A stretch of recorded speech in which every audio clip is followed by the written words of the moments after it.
Bonjour Twitch et bonjour Yad et bonjour tout le monde et bienvenue dans ce nouvel épisode d'Alt 250, épisode 31.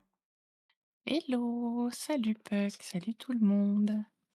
On a encore un programme un peu allégé, mais je suis sûre qu'on va parler longtemps comme d'habitude. Donc, Voilà. allons-y. Juste avant, je vais faire un petit rappel. N'oubliez pas de vous hydrater régulièrement. Voilà, je pense que c'est un message d'utilité publique. Euh, Comme d'habitude, on commence par les jeux vidéo. Et je vais vous parler, d'un jeu que j'ai fait en stream il n'y a pas si longtemps que ça. Ça s'appelle Consume Me. C'est un jeu qui, a été, très présent, en 2025, enfin sur la fin de l'année puisqu'il est sorti en fin d'année, mais en tout cas il était dans beaucoup de discussions. C'est un jeu qui a beaucoup marqué et j'ai compris pourquoi en y jouant. C'est vrai que j'ai aussi mis un peu de temps à me décider à y jouer, même si je l'avais acheté et que j'avais envie d'y jouer.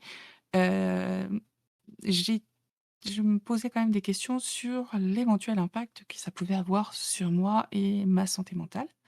Mais comment ça s'est passé? Eh ben, on va en parler maintenant. Consumi, alors c'est un jeu surtout, de Jenny Xiao Xia. Je pense que ça se dit comme ça, j'espère. Hem, c'est elle qui a eu l'idée et elle, elle a commencé à travailler dessus toute seule et elle a été aidée par, 4 autres personnes dont je vais dire les noms. AP Thompson, Jian Lee, Violette WP et Ken Koda Snyder. Voilà, et donc comme je disais, c'est sorti en fin d'année dernière. Alors qu'est-ce que c'est, parce que là, comme ça a l'air, bien mignon. Ah, j'ai ma page qui a planté, excusez-moi. Ça m'arrive de temps en temps. Alors qu'est-ce que c'est, ce jeu, au design, chouette, enfin voilà, coloré, un peu rond, tout ça? Pourquoi, j'hésitais un petit peu, à y jouer? Pourquoi j'avais un peu peur d'y jouer?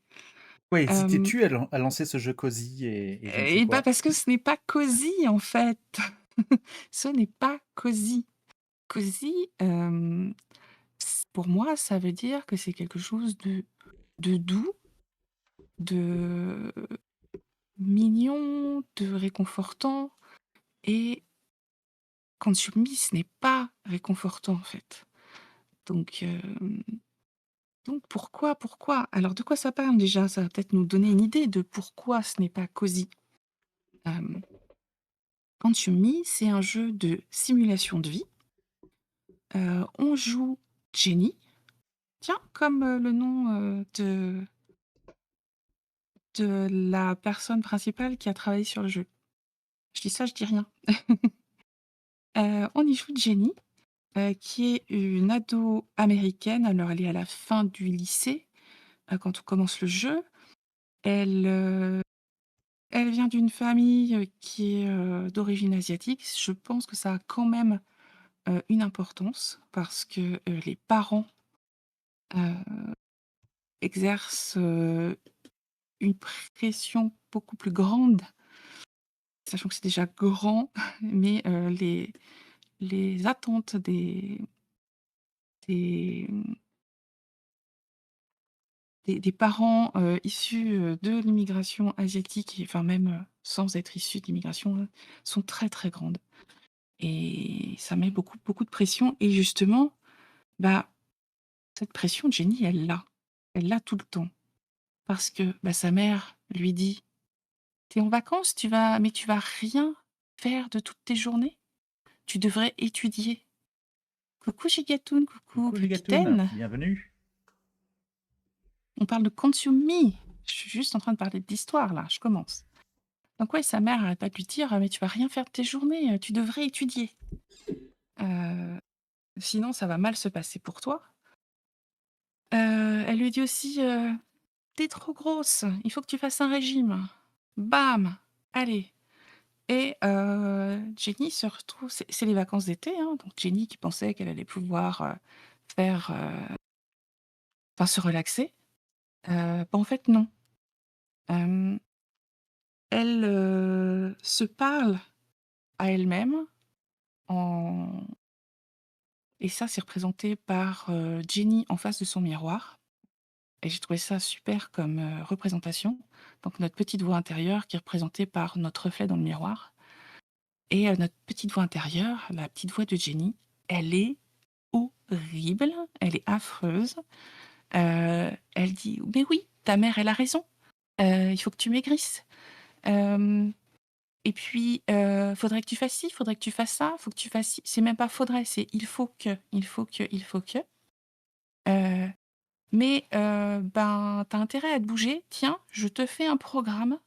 D'ici telle date, il faut que tu aies, fait, tel truc, tel truc, tel truc, tel truc. Donc on a alors, 1 à 2 semaines selon, le chapitre pour, réaliser divers, objectifs. Donc on a des objectifs principaux, leur nombre varie d'un chapitre à l'autre et des objectifs, optionnels. Mais par exemple, en objectif principal, on peut avoir, réalisé, 3 objectifs optionnels. Heu, donc tout du long des différents chapitres, Jenny va grandir. On commence donc elle est à la fin du lycée, à la fin, elle est en première année de fac. Hem Et tout du long, on aura ce foutu régime à respecter. Il faut pas, dépasser, X trop par repas par jour. Il y a un seul repas par jour en fait, hein, qui est compté et au début du jeu, on nous explique que, les pros, ça a été choisi comme, hem, unité parce donc c'est une unité complètement, fantaisiste. Pour, ne pas rentrer dans une histoire de calories, de choses de ce genre-là, pour détacher ça de la réalité des gens qui font des régimes, pour pas que ça ait besoin, entre guillemets, «d'être réaliste» parce qu'un régime, c'est pas vraiment réaliste, par rapport à nos besoins. Mais voilà, l'idée, c'était de dissocier de la vraie vie, heu, comme ça, voilà, on a un nombre à atteindre. Donc là, sur l'image, chez moi, on voit, hem, il faut, être en dessous de bah, ça vient de changer, super. Il faut être en dessous de 450, crocs, par jour et chaque, heu, aliment qu'on prend coûte un certain nombre de crocs et si on dépasse, il faut, heu, faire du sport pour éliminer ou faire des activités qui font éliminer une partie des crocs. Donc voilà, on a ce régime tout du long. Forcément, on va avoir, heu, des objectifs, obligatoires au niveau des études, donc ça va varier, d'un chapitre à l'autre, d'une semaine à l'autre. Donc ça va être par exemple, lire, tel bouquin, s'améliorer en telle, discipline, ce genre de choses et on a plein d'autres, hem, objectifs qui vont se rajouter, maman veut, qu'on fasse, 3 corvées, maman veut qu'on aille nettoyer tel truc et voilà, il faut le faire, sinon on échoue la semaine et si on échoue la semaine, on recommence. Hem, chaque, chaque activité, c'est un mini-jeu, donc je vais revenir sur, le repas. Donc le repas, on a, une grille, avec des cases à remplir et à ne pas remplir et on a 3 aliments on a le choix parmi 3 éléments qui sont, sous forme un petit peu de pièces de Tetris, à placer, sur cette grille pour obtenir un nombre de crocs, inférieur de préférence à la valeur qu'on s'est fixée à ce moment-là. Heu, Qu'est-ce qu'on a d'autre? On a aussi donc, dans le temps libre, on peut faire différentes choses. Donc il y a des corvées. Les corvées pendant la grande majorité du jeu, quand on est encore, chez papa, maman, ça nous fait gagner de l'argent. Argent qui peut nous permettre, d'acheter, des petites choses. Hem, on peut faire, de la gym, hem, on peut faire, on peut lire, on peut étudier et ainsi de suite, et donc à chaque fois, c'est un petit jeu différent. Là, je suis sur, un des jeux de gymnastique, et on voit sur, le côté gauche de l'écran, le planning des choses à faire, et là, on est sur, les choses obligatoires, donc la première partie, donc qui est vraiment le truc le plus important, c'est le régime. Là, c'est au début du jeu, on a droit à 500 crocs par jour et on a droit à 3 jours au-dessus de 500. Il faut qu'on mette de l'argent de côté pour s'acheter un maillot de bain. Heu, il faut faire 3 corvées pour, maman, donc sortir le chien, nettoyer la salle de bain, faire, la lessive, et on a des extras donc qui sont dans l'autre colonne, là, que je peux pas vous montrer. Hem et très vite, bah, on se rend compte en fait que c'est super dur. Déjà, le temps est très court. On a accès qu'à un certain nombre de points d'activité par jour, et du coup, la journée passe très, très vite.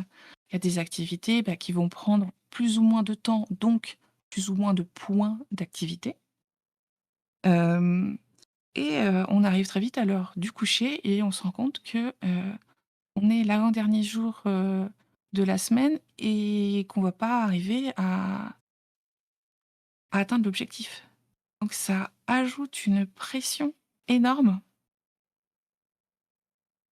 Du coup, ça demande, de bien planifier, les choses, pour arriver à tenir le planning, enfin les objectifs, sachant que des fois, il y a des événements qui se passent qui, nous,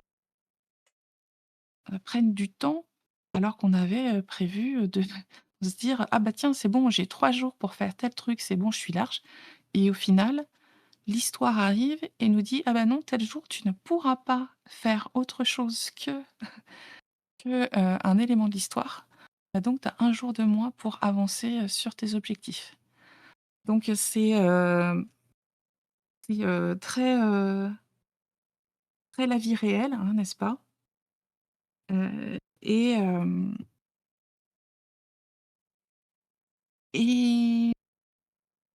et ça, on peut vite se sentir, submergé, et c'est le cas, en fait, hein. Heu, Jenny, elle fait tout. Elle fait tout pour arriver à atteindre les objectifs, mais elle veut quand même pouvoir s'amuser, et c'est très difficile. C'est vraiment très difficile. Heu, les objectifs, déjà dès le début, ils sont un peu trop nombreux, et après ils sont vraiment trop nombreux. Il faut utiliser toutes les gruges possibles pour arriver à avoir assez de temps, donc assez de points d'activité pour faire tous les objectifs.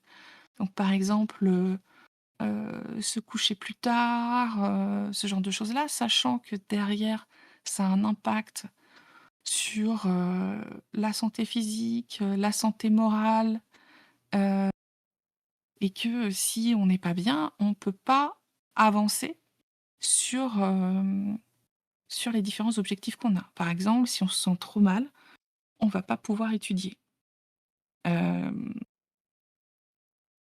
et ainsi de suite. Donc c'est vite un problème.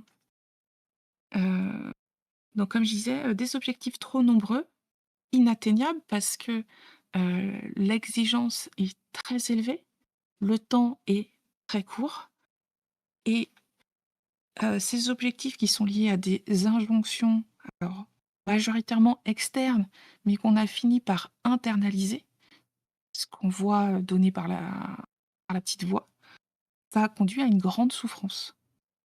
Hem, Jenny, on voit bien qu'elle souffre, heu et bah, moi, ça m'a rappelé plein de choses, forcément. Hem Et non seulement ces injonctions, elles sont très dures, on essaye absolument de les réaliser et d'un autre côté, en fait, heu, le l'élément externe qui est la source de ces injonctions est impossible à satisfaire. Hem, la maman, heu, à un moment, elle demande non, c'est Jenny qui lui demande: «J'ai besoin de ma carte, de sécu pour faire, mon dossier de préinscription à l'université». «Ah bah, non, c'est pas moi qui l'ai, c'est toi qui dois l'avoir, elle doit être dans ton placard, range ton placard». Alors j'ai fait cette partie-là plusieurs fois, donc j'ai eu différents parce que j'ai échoué plusieurs fois, donc j'ai eu différents scénarios, et donc si on fait le nettoyage du et le rangement du placard, rapidement, heu, on retourne voir la maman et on lui dit: «Bah non, c'était pas dans le placard». «Ah bah alors, ça doit être, Heu, chez ta grand-mère. Va ranger chez ta grand-mère». OK, tu vas, tu pas prévu ça, mais tu vas, tu ranges et tu dis: «Bah non, c'est pas là». Et là, ta mère qui t'annonce: «Ah oui, non, mais en fait, depuis tout ce temps, c'était dans mon sac à main. Tiens, la voilà, mais de toute façon, fallait bien que quelqu'un fasse le ménage chez grand-mère». J'étais tellement outrée de ce passage-là. J'étais tellement vénère, sérieux. Heu, Parce que vraiment, c'était très, j'avais envie de dire, à la mère: «Mais enfin, voyons, enfin, c'est pas comment tu veux, que Jenny, elle se sente bien si tu agis comme ça, quoi? Tu peux pas, lui faire des coups comme ça, elle va pas, réussir à s'en sortir, si tu continues à lui parler comme ça». Et et voilà, donc il y a plein de choses comme ça, qui arrivent en plus de de tout ce qu'on doit faire, donc des choses supplémentaires, plus toutes ces injonctions très difficiles. Tous ces objectifs difficiles à atteindre et avec derrière pas du tout, le un impact positif très attendu. Parce que si Jenny fait tout ça, c'est pour, que sa mère soit contente et derrière, en fait, sa mère, elle est jamais contente. Donc c'est très difficile, pour elle, hein. Et tout ça, ça se voit aussi à travers les mini-jeux. Donc j'ai dit que selon l'activité, on avait un mini-jeu différent et effectivement, ces mini-jeux, hem, ils vont avoir des degrés de difficulté variés parce qu'ils sont déjà divers. Il y a vraiment plein de mini-jeux différents et bah, ça va demander plus ou moins, heu, de préparation, de, de stratégie et puis, d'adresse de la part, de la joueuse, parce que, ben, voilà, placer, des pièces sur une grille, ça demande pas trop, d'agilité, mais arriver à, répondre, aux tests que les Américains font pour, savoir dans quelle école ils pourront aller, je m'en souviens plus du nom, mais ça, Non, GCSE, c'est les Anglais. Non, je retrouve pas. Ouais, mais enfin, tu vois l'idée? En gros, c'est des questions où tu as, genre, 4 à 5 possibilités de réponse. Enfin, tu coches la réponse, qui est bonne et ce truc-là, c'est de l'adresse parce que tu as le stylo qui survole, les 3 ronds de réponse et tu as un petit truc qui fait à l'écran qui te dit: «Ça, c'est la bonne réponse» et c'est là qu'il faut que tu appuies sur une touche pour valider cette réponse. C'est une question d'adresse. Il y a plein de fois où je me suis plantée. J'ai dû refaire ça une fois. Donc voilà, ça peut être difficile.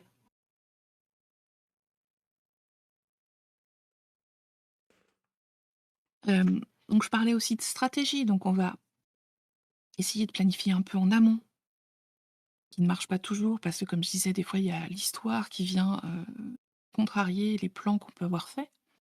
On a aussi, on peut avoir des bonus en faisant certaines choses. Par exemple, quand on débloque un niveau de connaissance dans une matière, on peut, avoir un bonus. On a le choix, entre 2 trucs et bah, selon ce qu'on prend, bah, ça va nous avantager. Donc faut bien réfléchir quand on choisit le bonus à ce qui va être le plus intéressant et on a aussi, enfin on non, c'est Jenny, qui a des tenues différentes et ces tenues, heu, donnent, des bonus aussi.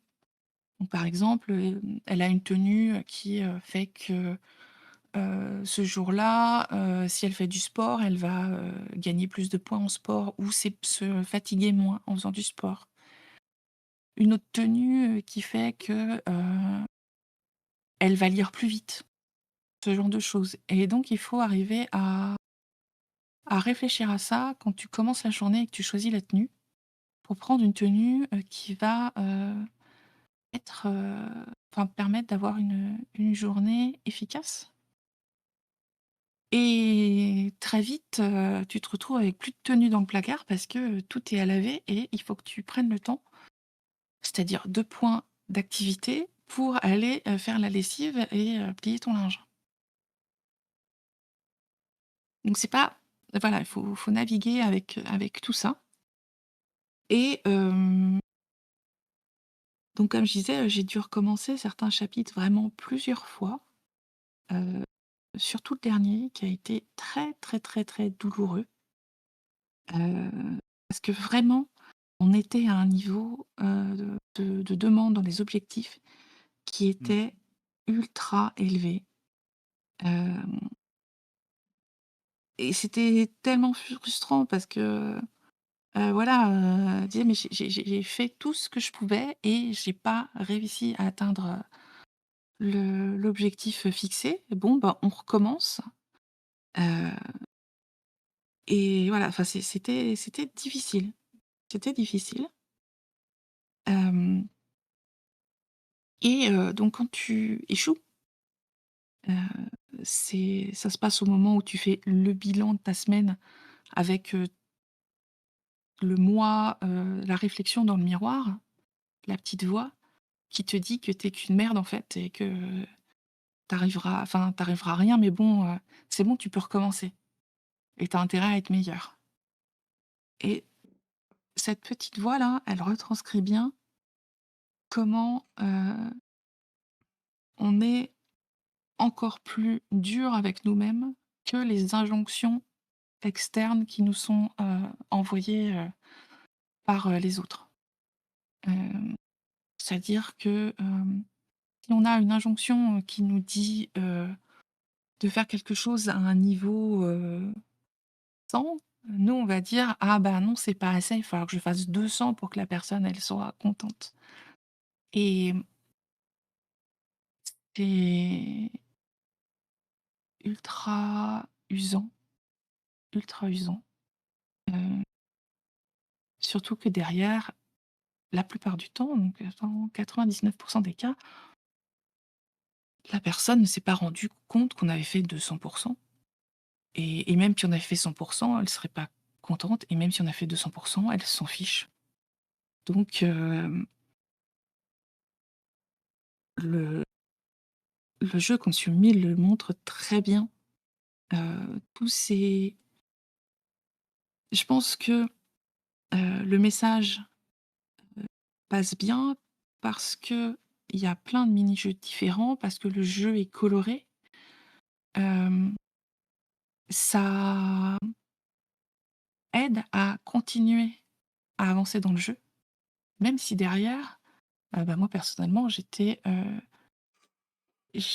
ultra frustrée parce que, je voyais que j'allais pas réussir, la semaine et qu'il fallait que je continue et pour, qu'on me dise que j'ai échoué et recommencer. Heu, Alors que, ben, des fois ça peut arriver, pas de chance, ou tu cliques, 1 microseconde trop tard et c'est raté, ce genre de choses-là. Et puis, bah, sans spoiler trop le dernier chapitre, heu, bah, dans le jeu, Jenny elle-même se rend compte que, bah, en fait, elle a tout donné et elle a rien. Elle a strictement rien et elle s'effondre. Et c'est là que je vais revenir sur ce que j'ai dit au tout début. Le personnage s'appelle Jenny. La personne principale qui a travaillé sur Consume Me, s'appelle Jenny et en fait, c'est un jeu, semi-autobiographique où, bah, elle raconte, une partie de son adolescence et de son burn-out et comment elle est devenue, développeuse de jeux vidéo et je pense que ce jeu est super important, mais en même temps, je le recommanderais pas à tout le monde parce que, heu, il a un coup, psychologique à jouer parce que comme je disais, il est, super dur. Je pense que c'est une expérience personnelle. Chacune vivra le jeu différemment en fonction de son propre vécu, donc ça peut être assez rude. Hem et mmh et voilà, enfin, ça ça peut être intéressant, mais il faut faire attention à soi et comment on se sent pour, pouvoir, y jouer, sans que ça rafraîchisse trop, des traumatismes parce que, ben, oui, ça c'est assez universel tout ce dont universel, enfin dans les pays, on va dire, occidentaux et voilà, enfin c'est très très facile de se mettre à la place de Ginny et de s'en sentir, mal comme elle, quoi. Donc voilà, Consume Me, c'est très bien fait, mais c'est très dur, à la fois au niveau du jeu en lui-même et puis au niveau de ce qu'on ressent en le faisant et j'étais tombée sur, une vidéo, heu, d'un gars qui le faisait en stream et bah, j'ai vu juste un tout petit bout et à un moment, il se passe quelque chose, je sais plus ce que c'est et il était ultra choqué. «Quoi? J'ai fait tout ça et et là, ça marche pas? Mais comment?» Voilà, Qu'est-ce que tu veux dire par c'était choqué, du coup? il s'attendait pas à ça. Il s'attendait pas à ce Mais que choqué par l'émotion que ça crée ou choqué par ce que faisait le jeu? choqué parce que je faisais le jeu. D'accord. Il était surpris de ce qui se passait Mais oui, de parce toute façon, que le jeu, enfin, on avait vu quand j'avais vu ton stream et qu'effectivement, à la fin, tu peinais beaucoup, les mécaniques sont faites pour faire ressentir ces tout à fait. relations, troubles ou toxiques avec sa propre, les propres buts qu'on se donne, sa propre, santé mentale. Donc c'est logique que le jeu, enfin, c'est volontaire que le jeu mette dans Mmh. des situations d'échec et de frustration, mais la difficulté pousse ça à un point où on finit par sentir un certain décrochement entre le personnage et les joueuses, et à un moment, tu étais juste à râler contre le jeu lui-même et pas à te sentir à la place du personnage. La difficulté semblait aller un peu trop loin. Oui, bah, en fait, le dernier chapitre, je l'ai recommencé 3 Mmh, fois, je crois. Heu et bah, la première fois, forcément, je savais pas à quoi m'attendre, donc on peut comprendre, mmh. qu'on échoue. Mais derrière, le le 2e, j'ai pas eu de chance. Le deuxième run, j'ai pas eu de chance et bah, le troisième, j'étais à fond, quoi. J'étais à fond, je me suis dit: «Bon, bah, il faut que, ces journées, elles font 24 heures, bah, non, elles en feront 48». Donc j'ai essayé tout ce qui était possible de faire pour récupérer le maximum de points d'activité, pour faire plus de choses, faire les activités aussi qui font que, elle peut continuer à étudier, parce qu'il y a ça aussi, quand on étudie trop, après on a besoin d'une pause, donc c'est intégré dans le jeu aussi. Voilà, et c'est vite, faut vraiment, être très stratégique sur le dernier chapitre. Hem et et après on tombe sur, c'est l'histoire qui nous rattrape et qui nous fout un dernier coup de poing dans le bide. Et voilà, Mmh. et en fait, le jeu nous montre aussi qu'on n'est pas complètement,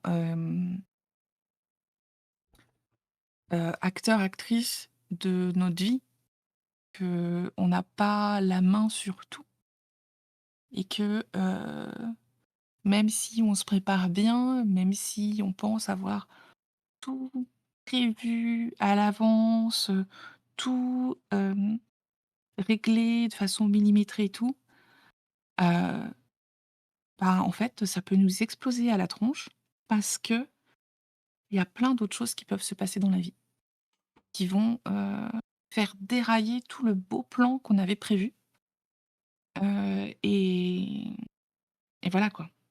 Donc ce jeu égale la vie, et et je sais pas Et c'est le but. si oui, voilà, c'est difficile de dire: «Oui, j'ai trop aimé jouer à Consumi, c'était trop fun». Non, c'était pas trop fun. C'est, c'est pas, si on peut rapprocher ça un petit peu de Wonderstop dont on a déjà parlé, précédemment dans le podcast, Wonderstop est beaucoup plus doux. Certes, il est dur, il parle de et il montre, les effets, du burn-out, des effets de pareil aussi de se demander trop de choses. Disons que Wonderstop, c'est l'après.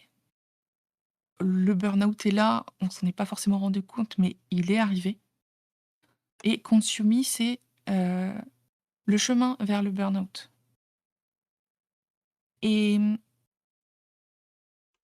j'aime voir, alors je sais pas si ça a été pensé comme ça, mais dans le nom Consume Me, j'aime voir alors, il y a le clin d'œil au régime puisque, ben, c'est «Mange-moi», et le titre, c'est un enfin, le logo, c'est sur une tablette de chocolat, mais il y a aussi derrière, moi j'y vois se consumer, donc burn-out. Bah, c'est un jeu de mots, Et oui, oui, oui, c'est oui, pas voilà, je me permets de te et dire, c'est pas toi qui vois, c'est un jeu de mots sur, sur le fait que c'est le même verbe pour manger et pour, brûler. voilà. Pour, mmh, Donc oui, c'est un deuxième jeu sur le burn-out, et là, c'est vraiment le processus de de se cramer, quoi. Et après,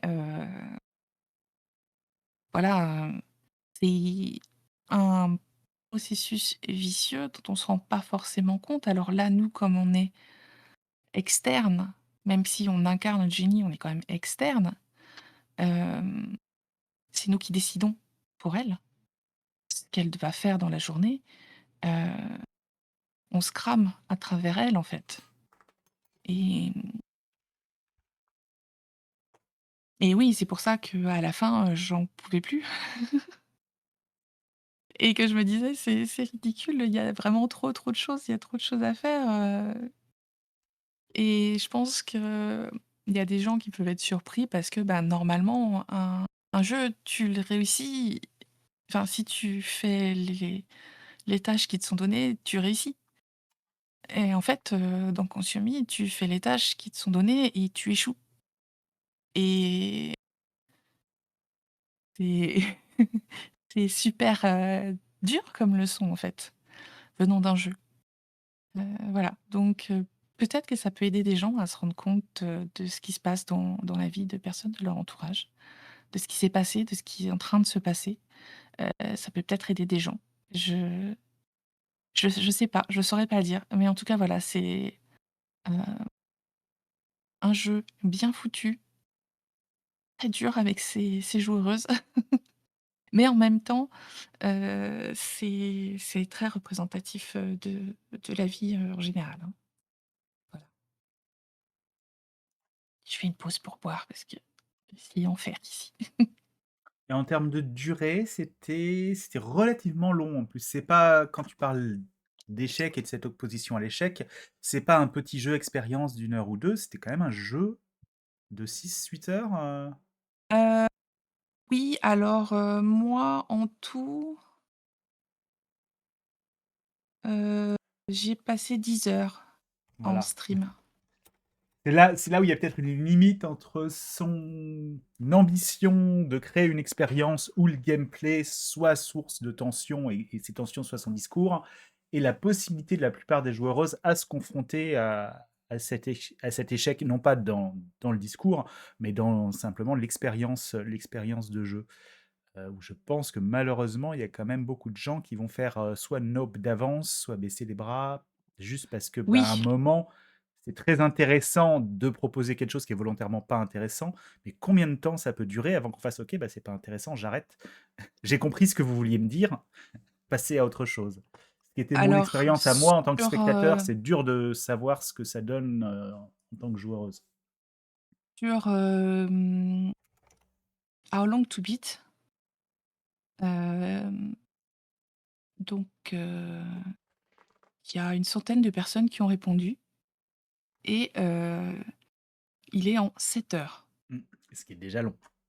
Oui, Enfin ça reste, ça mais correspond à la taxe streaming. surprise je suis surprise parce que, je suis sûre que j'ai pas eu tous les succès. Voilà, heu, j'ai eu 3 succès sur 10 et en complétiste, ils mettent, 7 heures aussi. Il y Il a y a il y quelque a chose de il y a bizarre. non, oui, mais il y a que 2 complétistes. Tu peux Ah ignorer cela. d'accord. Parce que tu as du 9 heures, sinon, le main plus extras est plus fiable avec un 9h30. Ah ouais, moi Qui je vois correspond plus 7 heures à ton partout. type de jeu. Ah oui, OK. Ah d'accord, c'est bon, je vois, la ligne donc 31 pour, la main story, 7 heures. De 6 heures à 8h30. Ouais et oui, mais les complétistes seulement 6 heures. C'est, je suis surprise parce que je sais pas comment ils ont fait. Non, il y en a que 2, c'est que c'est des runs spécifiques. Ou que la définition de complétiste se prête pas à la manière dont ce jeu est enregistré aussi. Des fois, ça peut Bah, être il ouais, peut y je avoir sais. un biais de la manière dont on considère le complétiste. Généralement, main plus extras est plus fiable quand il y a pas une définition claire de complétiste. Ouais, parce que pour moi, pour complétiste, ça veut dire que tu as fait alors si c'est un jeu où il y a différentes fins, tu as fait toutes les fins. Si c'est un jeu avec plein de succès, c'est que tu as fait tous les succès, tu vois? Enfin, pas plein de succès, Ça si tu as des dépend des jeux et succès, du coup, tu il as y a plein de jeux où ouais. ça peut être l'un plus l'autre. Mmh, Ça peut être toutes les fins peuvent ne pas être liées à des succès et en même temps, il peut y avoir plein de succès qui sont pas liés aux fins. Il peut y avoir ouais, un troisième truc et du coup, bah, c'est dur à prendre en compte et comme je disais, en plus, là, il y en a que 2 et ouais. quand je vais sur, quand je vois des stats qui sont un peu plus complètes sur, Mmh mh. sur How Long to Beat, généralement, main plus extras et complétionnistes ont tendance à se ressembler dans les cas les plus évidents. Oui, Et main plus extras, ça ressemble plus à des parties longues, à ce que toi ou moi on fait la oui. plupart du temps, quand il y a des divergences. Mais bon, ça c'est une discussion sur le fonctionnement d'How Long Oui, to Beat oui, et juste les limites, le style mais de voilà, stats. enfin, Mm. en gros, si ça vous intéresse, il faut que vous comptiez au moins 7 heures, quoi. Enfin, dans les 7 heures, Voilà. enfin, en en prenant votre temps pour, réfléchir à, comment vous allez, gérer les journées, comptez aux Mm. alentours de 7 heures, ce qui est pas mal pour un Voilà. Bah, jeu, à 15 € je crois. ouais. Ah oui, Heu, le temps sont cool. Il pourrait durer 2 heures et que le prix soit le même et que ce soit tout à fait justifié, étant donné la limite basse de ce qu'on peut se permettre de faire payer, oui, enfin du coût et de ce qu'on peut se permettre de faire payer pour ce coût de travail, ce que peuvent proposer les jeux. Et par contre, ce que j'allais dire, c'est 7 heures, du coup, en étant prêt à s'exposer à 7 heures difficiles. oui. C'est Bah, c'est- c'est- au c'est à début, prendre en compte. c'est nouveau, tu découvres les mini-jeux, après tu te prends au jeu à te dire: «OK, j'ai été nul à tel mini-jeu, mais je vois comment m'améliorer» et puis après, tu as la pression du jeu, la pression de la to-do list, heu et et voilà, c'est de plus en plus difficile, ouais. Et pour les gens qui trouvent ça peut-être un peu dur, hein, ou toute autre raison, c'est vraiment et typiquement le genre de jeu où un let's play comme le tien, qui est sur YouTube ou qui arrive, j'imagine, Qui arrivera, ouais. a vraiment son intérêt. Je suis le premier à douter parfois de l'intérêt de certains let's play simples. C'est vraiment le genre de jeu où, bah oui, il n'est pas forcément en tous les sens accessible à tout le monde, et un let's play peut être plus accessible. Bah, Ça a de la voilà, valeur. ça peut être intéressant de regarder un let's play, Mm. heu ben, parce que déjà tu peux zapper des morceaux, et puis,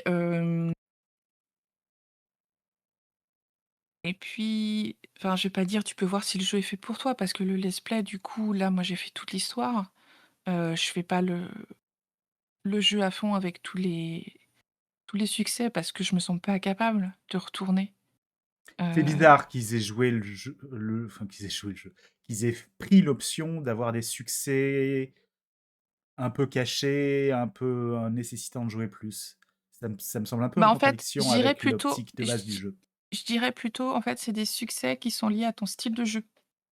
Parce Mm. que, il y a des choses que tu vas être forcé, que tu vas obligatoirement avoir comme succès parce que ça fait partie de l'histoire. Par exemple, voilà, hem, remplir le dossier, pour l'université, ça, tu es obligé de le faire, sinon tu passes pas au chapitre suivant. Donc ça, normalement, tout le monde doit l'avoir.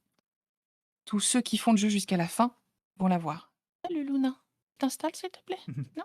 OK». Un chat s'en va, un Heu, chat revient. elle fait son catwalk sur le bureau. Et après, voilà, tu as différentes choses, ce qui va dépendre de ta façon de jouer. Moi, là, voilà, j'ai, réussi à un moment à obtenir 100 en une seule journée, mais il y en a d'autres pour réussir leur partie qui vont, décider de porter, tous les costumes, une fois dans la même journée. Ou, d'autres qui vont, se concentrer sur, les livres, acheter tous les livres et tous les lire. En fait, pour moi, tu vois, la majorité, c'est, des jeux, enfin des succès en fonction de tes choix, Mm. de stratégie.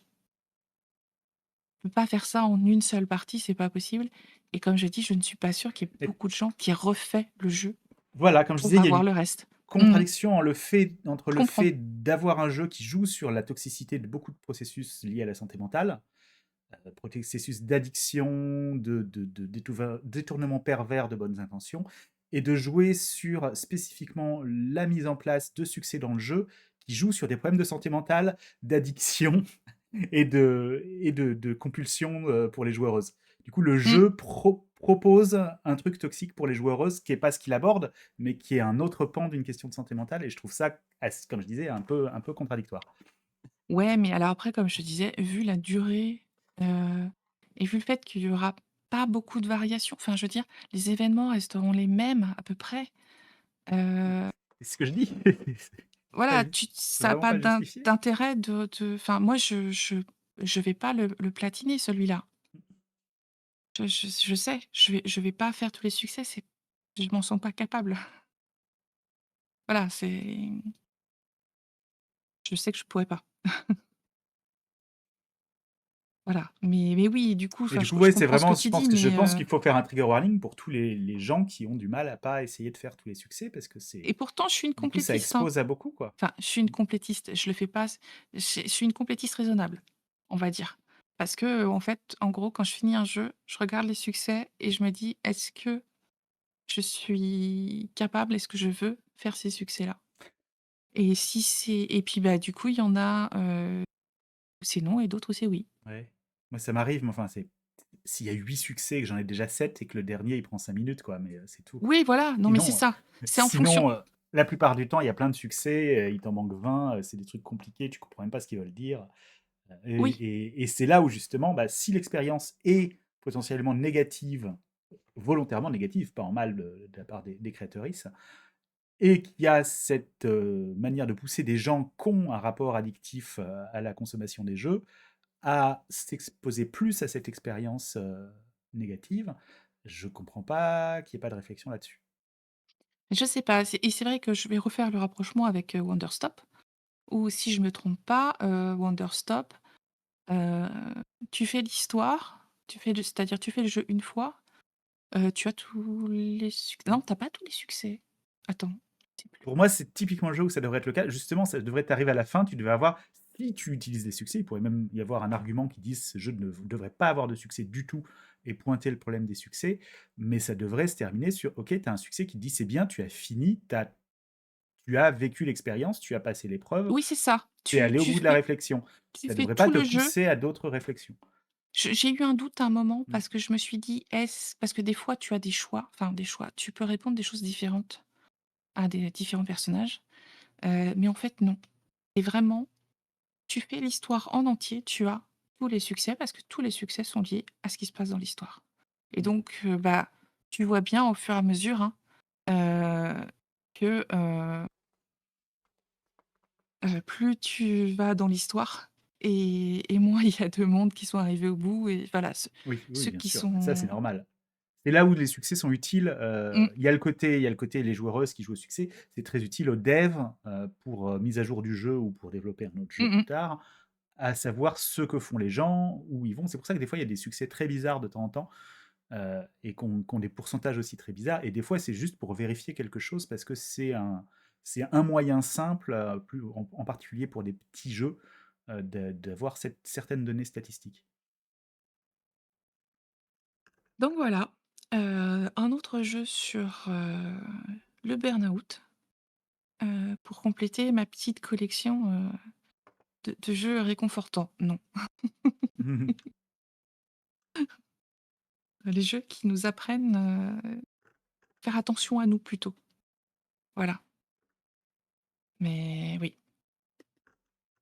Et encore une fois, oui, un jeu qui a été, je sais plus quelle récompense, mais qu'on avait vu Oui, passer dans une des récompenses de fin d'année assez classiques, qui je a crois été qu'ils le cité, montrent dans la deuxième vidéo là. Heu, par deux personnes dans le top de nos Thema clips, attends, qui a été aussi cité, je crois, par Nerdcubed dans ses tops de fin d'année. Enfin, c'est un jeu qui a été très apprécié des critiques et personne mettant en avant des jeux dans la sphère intello.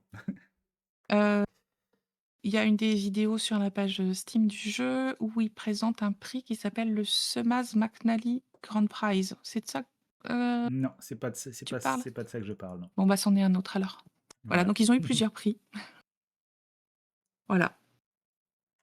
Ah et alors j'ai quand même un argument positif. Non, je suis positive sur le jeu, hein, mais il y a un chien, voilà et on peut lui faire des gratouilles et il nous aide, quand on mange. des fois. On peut lui donner des trucs, si on n'a rien qui nous arrange pour, De remplir la grille, on peut lui filer des trucs. de toute façon, c'est comme les joueuses qui sont encouragées à cause des achievements à tout faire. Les devs sont manipulés par le site Can You Pet the Dog à tous mettre un chien qu'on puisse caresser dans leur jeu. Oui! À l'exception des devs de Fallen Aces qui ont pris les choses à revers et qui ont un chien qui grogne quand on essaye de le caresser. Mais on a le bouton d'interaction caressé quand même. Ouais, mais c'est bien, non? Ça, c'est réconfortant. Ça, c'est cosy. Attention, tous les jeux où on peut caresser les animaux ne sont pas cosy. C'est juste l'action de pouvoir caresser l'animal qui est cosy. C'est comme les hélicoptères qui explosent. Quoi? C'est cosy un On a eu hélicoptère la qui explose? discussion. Non, non, il y a deux genres de films, les films avec hélicoptères qui explosent et les films sans hélicoptères qui explosent. Oui? Et évidemment, il n'y a pas d'hélicoptères qui explosent dans tous les films avec hélicoptères qui explosent. Et plus spécifiquement, il y a un ou deux films qui ne sont absolument pas des films avec hélicoptères qui explosent, mais où on voit quand même un hélicoptère exploser. Comme il D'accord. y a un Godard, je ne sais plus quel Godard où il y a un hélicoptère qui explose Pierrot le Fou, je ne sais plus lequel. OK. Bah, du coup, C'était puisqu'on la parle théorie du cinéma de mon directeur de recherche. ah OK! Il y a deux Eh genres de films. oui, les toutous, c'est cosy. Mais oui, Capitaine Gigatun. Sauf ceux qui veulent te mordre et te manger, ça doit en avoir pas mal dans les jeux aussi. OK. Pour moi, Consumi, c'est bon. J'ai fait ma part. Je suis Très prête à bien. passer au sujet suivant, sauf si quelqu'un a quelque chose à dire là-dessus ou à ajouter, il y a pas de souci. Mais moi, je suis prête pour Mm. passer à la suite. Très bien. Eh bien, est-ce que tu veux enchaîner ou est-ce que tu veux que je fasse une intro? Alors, je bois un coup et je voudrais faire l'intro. D'accord, vas-y. OK.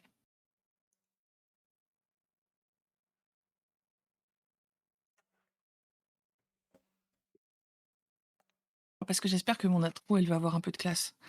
Heu, Here men from the planet Earth first set foot upon the moon. We came in peace for all mankind. De quoi on va parler? On va parler de la série, For All Mankind. Je voulais juste faire le petit rappel de d'où venait le titre de la série, en fait. Et donc c'est une des phrases qui est, inscrite sur, les plaques, des missions qui sont allées sur la Lune. Voilà. Et justement, For All Mankind commence en 1969, l'année où les Américains ont posé le pied sur la Lune pour la première fois. Sauf que dans For All Mankind, c'est les Russes. Et on a donc une uchronie de la course aux étoiles, heu et de la conquête spatiale, en fait, heu, parce que les Américains sont outrés d'avoir été battus par les Russes et il va y avoir, on va dire, au lieu d'avoir une escalade nucléaire comme ce qui a été le cas pour une autre réalité, heu, donc une escalade nucléaire pendant la guerre froide, là, c'est une escalade pour la conquête spatiale. Donc, atterrir sur la Lune, construire une base sur la Lune, aller plus loin, aller sur non, avant, exploiter les ressources sur la Lune, puis voir plus loin, aller sur Mars, puis s'installer sur Mars, puis exploiter Mars et après aller encore plus loin.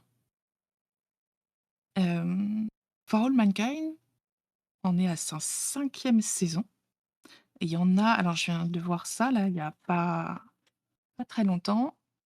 Hem, Ils ont 5 saisons et la 6e, donc elle est prévue, ça sera la dernière. Ouais, parce que on Ça aura tombe bien, rattrapé, je trouve. on aura rattrapé notre temporalité. Chaque saison se passe à peu plus ou moins 10 ans après la suivante. Mmh. Donc, commençant en 60, commençant en 9? 69, mais couvrant le début des années 70 dans la première saison, Mmh. années 80, années 90, années 2000, 2010 et 2020. on aura à rattraper.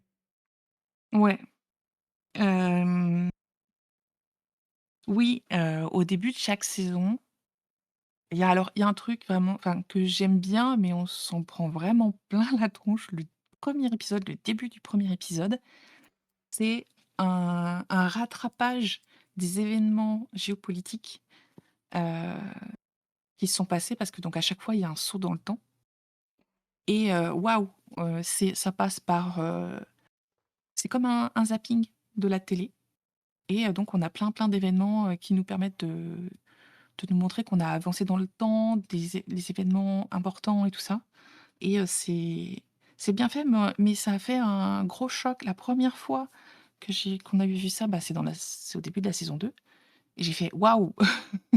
OK, d'accord». Pourquoi? Parce que je m'attendais pas à ce que ça commence comme ça. Mais pourquoi? D'accord, mais on sait jamais comment ça va commencer. Pourquoi tu dis un choc? Enfin, comme si c'était un truc dur? Je comprends pas bien le. Oui, non, ça m'a fait un choc, ça m'a surprise et puis tu te prends, plein d'infos d'un coup, en très peu de temps.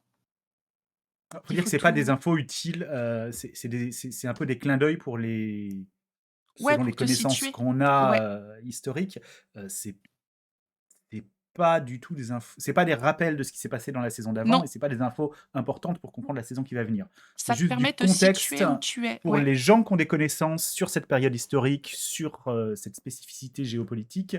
Ça leur donne moitié des clins d'œil sur qu'est-ce qui est différent et moitié des informations sur à, à, à sur la quoi ne période où on pas, arrive. bah, et surtout à quoi ne pas s'accrocher parce qu'il y a justement une différence. C'est un peu une Oui, information de ne vous énervez pas parce que les Russes se comportent pas normalement, ils se comportent pas normalement pour telle raison. C'est plutôt oui, ce genre de truc là que j'y vois. Du coup, c'est la densité d'informations est relative aux besoins de compréhension de chaque spectateuriste, je pense.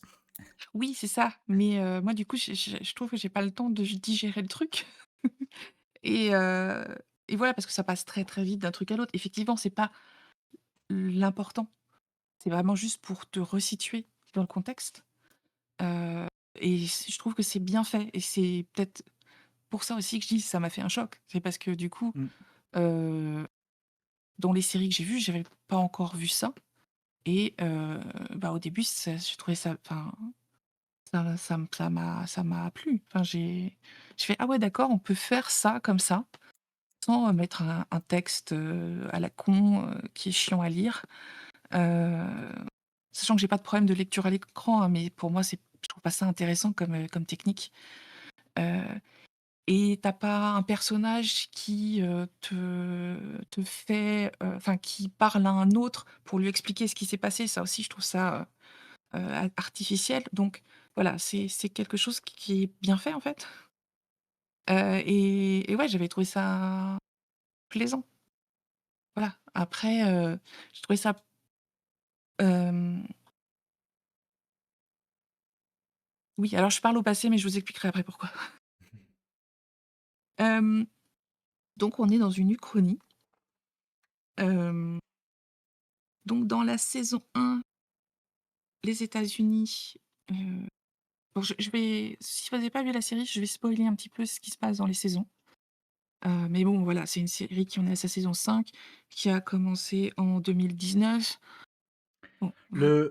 Je vais préciser avant de spoiler, du coup les gens ont le temps de changer s'ils veulent. Vous pouvez partir. L'intérêt de la série, à part quelques rebondissements, où bah, du coup on se demande ce qui va se passer précisément dans les prochaines minutes, l'intérêt de la série est dans le cheminement plutôt que le but, et dans ce que ça raconte socialement. Alors essentiellement les États-Unis, c'est vraiment une série qui parle de la C'est situation ultra américaine. américano-centré, hein. Voilà.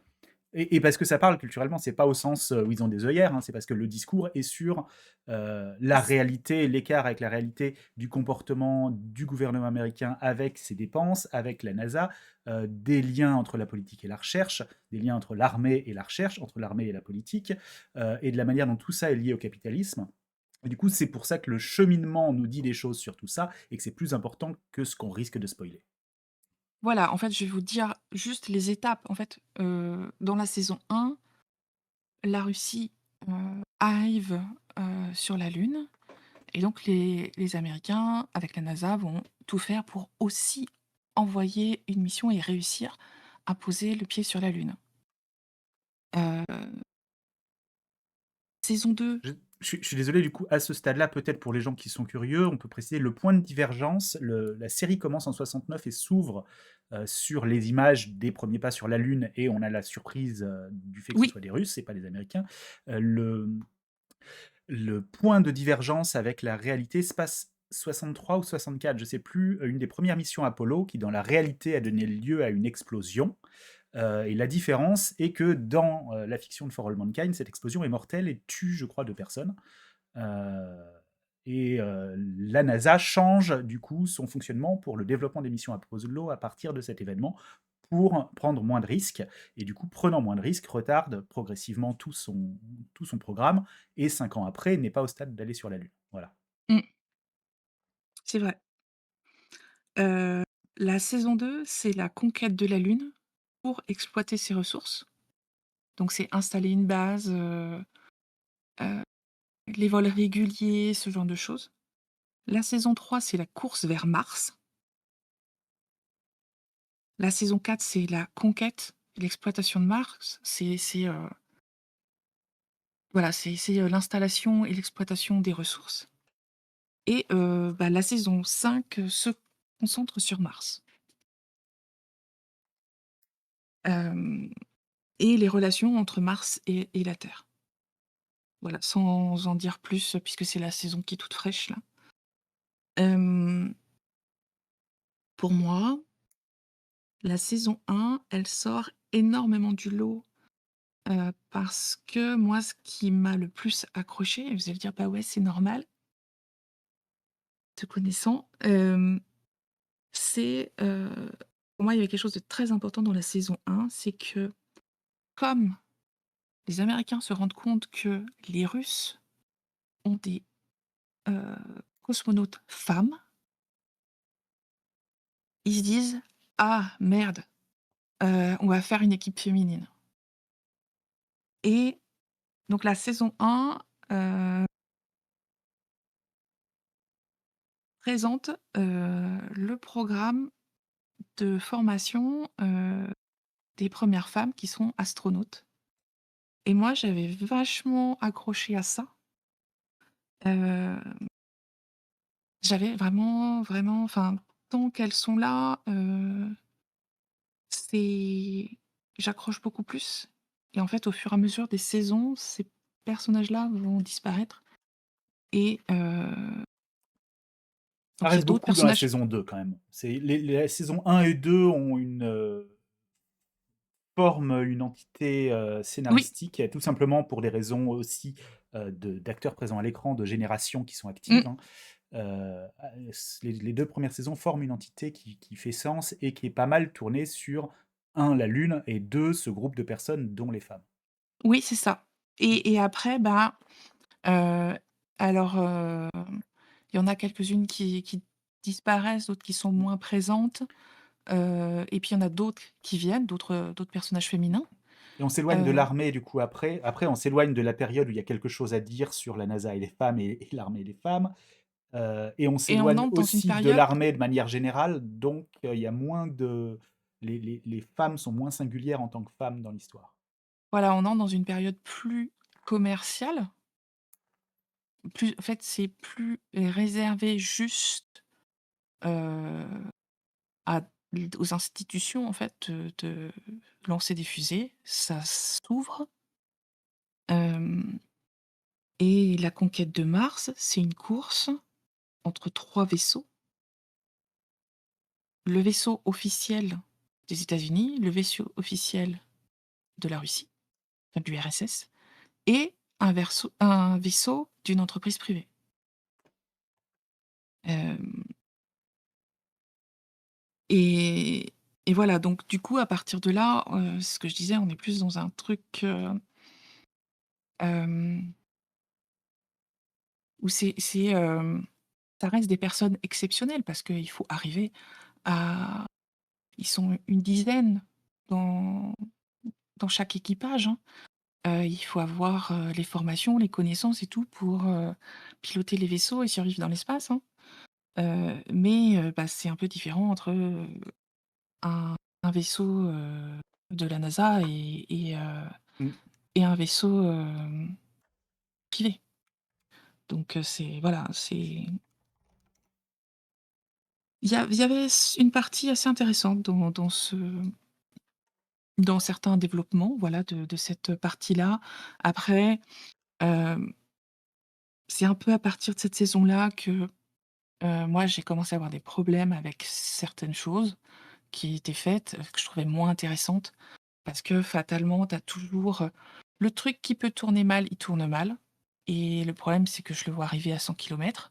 On a en dehors de Heu, ça, oui, on à mesure qu'on diverge de la réalité, ouais, la série, bah, elle forcément se resserre sur la fiction et du coup s'ouvre à plus de risques classiques de la fiction. Mmh. voilà, moi j'ai noté, je cite: «Plus on se rapproche de notre époque, moins ça a de l'intérêt pour moi». En plus, j'ai du mal avec certains personnages, dont un personnage qu'on avait depuis la première saison, Ed Baldwin, que je trouvais de plus en plus enfin, avec des périodes vraiment très insupportables. Après Heu, c'est une ordure, oui, c'est une ordure de militaire, exactement, ouais. tournée scientifique, tournée, pilote de la NASA, tournée, dirigeant de ceci, de cela et père de famille, qui est la représentation, des contradictions américaines, de l'héroïsme paternaliste et du coup, il fonctionne très bien en cela. Oui, oui, alors, oui, oui, j'ai pas de problème, avec l'acteur ou quoi, c'est le personnage que je n'aime pas. Ah oui, non, mais je Voilà. disais l'acteur, Joel Kinnaman est Oui, vraiment fait une performance fabuleuse. Lui et comment s'appelle-t-elle? Chantal Van Santen qui joue sa femme, mmh, font des performances dans les premières saisons assez exceptionnelles. Tout le casting est assez exceptionnel. Eux 2 ressortent pas mal. oui, Chantal bah, Van c'est Santen peut-être ceux avait un qui sont le plus côté, suivis aussi, hein. ouais. Bah, puis vraiment, ils incarnent quelque chose dans le discours sur l'Amérique et ces 2-là incarnent vraiment un couple américain toxique, très intéressant et j'avais noté que Chantal Van Santen jouait la même année ou une année près, on est dans une production parallèle avec The Boys, où elle joue la mère du gamin. Là, elle joue la mère, de famille, parfaite, donc elle a vraiment son époque, mère de l'Amérique, que je trouvais très amusant et qu'elle joue parfaitement bien. Ouais, voilà, hem, donc comme on avance dans le temps, forcément, les personnages vieillissent. On a quand même Ed Baldwin, on a l'impression, dans la saison 5 qu'il a 150 ans, 200 ans sur Mars, mais Bah, il a 90 ans, hein. oui, oui, je sais, C'est je c'est sais. quand même, Mais tu te dis: «Mais il est toujours impressionnant. là lui, mais il doit avoir au moins 200 ans». Non, Mmh. seulement 90, bon, OK. Mais, mais voilà, alors là, il passe un peu le flambeau. Enfin, il y a quand même, un flambeau qui est passé, Que je à travers, vérifie. les générations chez les Baldwin. Non, pardon, il a que 80 ans dans la saison 5. Ah oui? J'étais 90 moi Il a aussi, que hein, tu sais, 80 donc, ans, voilà. Mmh. hem, mais voilà, alors, du coup, il y a la lignée Baldwin qu'on suit de première saison à la saison 5 et qu'on aura aussi dans la saison 6. Il y a pas de raison. Si on parle de Heu, lignée, oui. oui, oui, de Ils lignée, ont oui, oui. Et là, comme ça commence à se raréfier du côté de la lignée Baldwin, ils nous font ressortir, la lignée d'un de ses camarades de la saison 1 alors et je ressortir, trouve que elle a c toujours été présente dans toutes oui, les mais on saisons. l'avait moi j'avais complètement oublié elle, hein, C'est juste franchement. au lieu d'avoir un seul personnage qui tire jusqu'à 80 ans en le maquillant, on a des histoires d'une part d'échecs, donc avec des changements, et d'autre part de changements de génération. Donc il y en a un où on a toujours un personnage qu'on suit depuis le début, et il y en a un où on a la troisième génération de la même famille. Ouais, heu et puis, je t'avoue que, alors comment qu'il s'appelle? Hem, ah il est pas sur la pro ah si, le personnage de Miles sur Mars, je ne l'aime pas du tout. Il n'est pas très intéressant. Je le supporte pas. Il n'est pas très intéressant. Après, si on veut être critique, la saison 4 est assez ratée Mais ouais, en comparaison de l'essentiel de l'ambition du projet. Elle est extrêmement resserrée temporellement et en termes de quantité d'événements sur une chose qui se passe sur Mars et une réflexion sur le capitalisme, l'exploitation et le rapport au travail, et du coup diverge beaucoup de la concentration sur des gens qui sont au second plan en termes de contrôle sur la grande histoire humaine dans les 3 saisons précédentes et qui sont des gens plus nombreux et sur une unité de temps assez longue. Et là, on est sur moins de gens plus resserrés. Et c'est là où je disais, ben, on s'est écarté de la mmh, réalité. Il y a moins de choses à dire sur cet écart de la réalité et il y a moins d'occasions d'utiliser cet écart de la réalité pour créer le discours. Et du coup, c'est une autre proposition de fiction qui pourrait être réussie par ailleurs, mais qui ne plaît pas à beaucoup de gens qui aiment la série et effectivement est aussi potentiellement assez raté dans son originalité. La 5e saison est dans le prolongement de cela, à ouais. la fois un peu plus réussi et reprend quand même quelques fils théoriques dans la diégèse qui étaient un peu laissés de côté. Miles devient plus intéressant, il y a un peu plus de personnes qui ont des rôles différents et qui ont des rôles surtout sur des éléments, j'essaye de rien spoiler, des éléments Mmh. à la fois théoriques, donc dans la critique que fait la série des Amériques des États-Unis et du capitalisme, et dans l'histoire des éléments, des circonstances différentes de l'histoire. Du coup, c'est un peu plus frais quand même, tout en étant différent des 3 premières saisons qui avaient cette, qui était plus semblable. Mais ouais, après en tout cas, ils continuent à donc ils intègrent des nouveaux personnages, mais ils continuent à intégrer des nouveaux personnages féminins et ça, c'est cool, Mm. heu, Après, parce que, elles sont intéressantes, quoi. c'est, comment il s'appelle, Ronald D. Moore, qui est Oui, connu pour ça, qui est connu pour, en dehors de Star Trek et Battlestar Galactica, c'est comment est-ce qu'on appelle ça, le le reboot créateur, le je de ne sais quoi comment elle s'appelle sa série pour femmes, Euh, Outlander, d'une ah adaptation oui! de roman Oui, c'est une harlequin. adaptation, oui. Voilà, donc c'est quelqu'un qui écrit beaucoup pour les femmes et qui a cette forme de féminisme.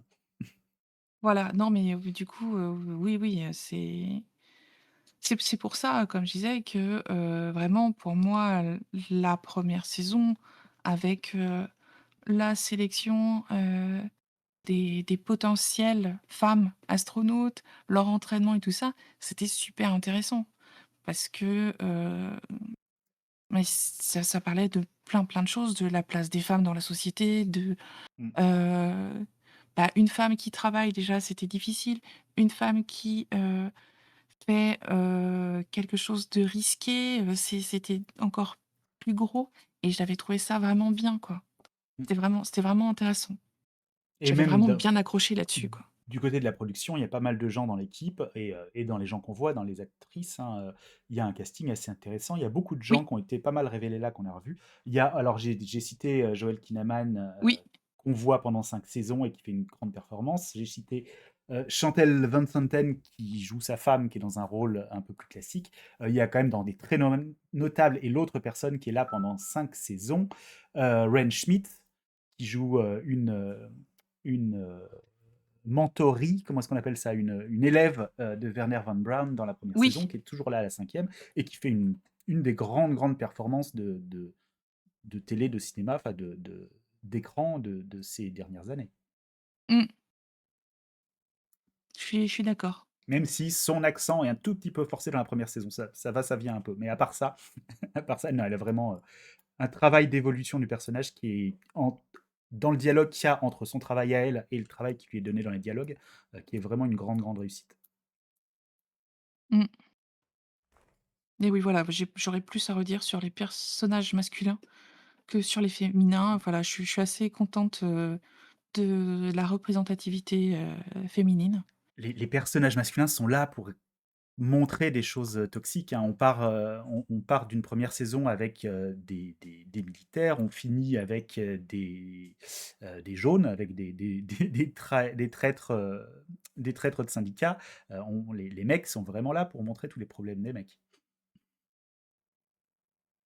Mais c'est voilà, bah, ils montrent les problèmes, mais je les aime pas quand même. Mais ils sont Désolée. là, voilà, mais ils sont là pour ça. Ils peuvent pas, non, je veux dire, ils peuvent pas être. C'est vraiment des gens désagréables. Et pour nous donner des personnages auxquels s'identifier et pour lesquels avoir de l'empathie, on se repose quand même beaucoup sur les femmes. Euh, Ouais, alors après, Kinnaman est très bon. Il y a des moments où on peut avoir de l'empathie pour le personnage d'Ed Baldwin, mais dans le moment de notre expérience de spectateuriste devant la série, quand on prend du recul et qu'on en parle, c'est une ordure, hein, et c'est tout, quoi. ah oui, oui.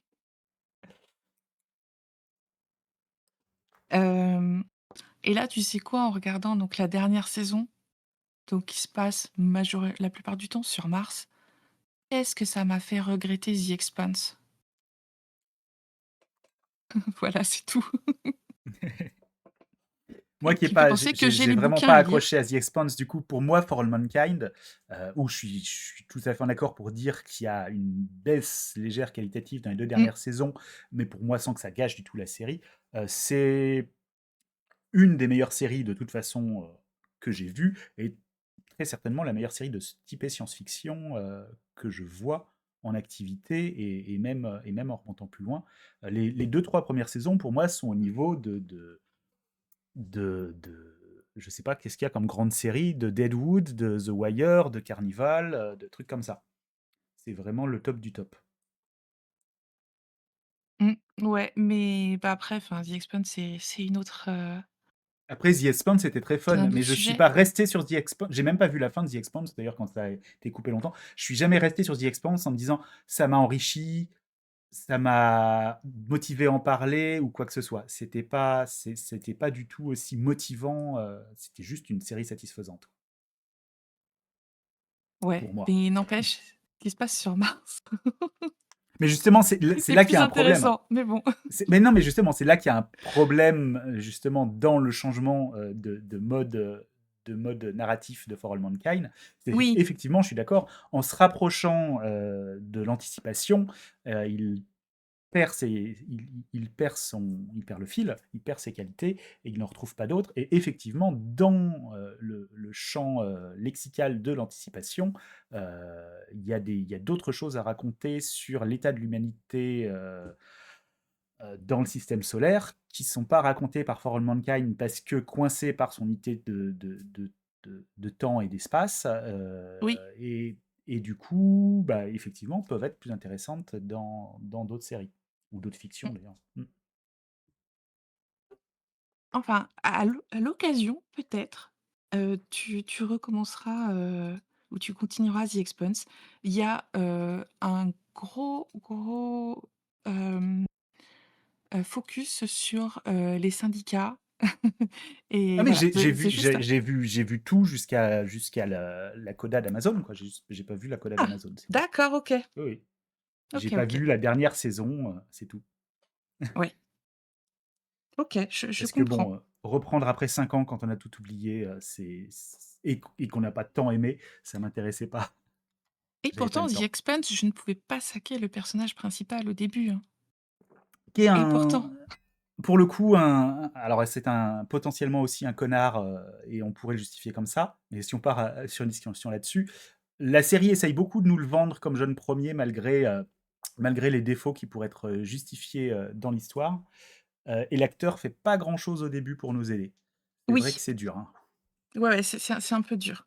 Mais après, l'univers est tellement intéressant, heu, il y a d'autres alors il y a des dans les personnages principaux, il y en a quelques-uns pour qui j'ai eu un énorme coup de cœur. Heu, il y a certains rôles féminins que je n'aime pas. Heu, c'est important de noter aussi quand, il y a des personnages féminins que j'aime pas. Il y a d'autres personnages féminins que j'adore, voilà et donc voilà, j'ai une petite poignée de chouchous et de chouchoutes et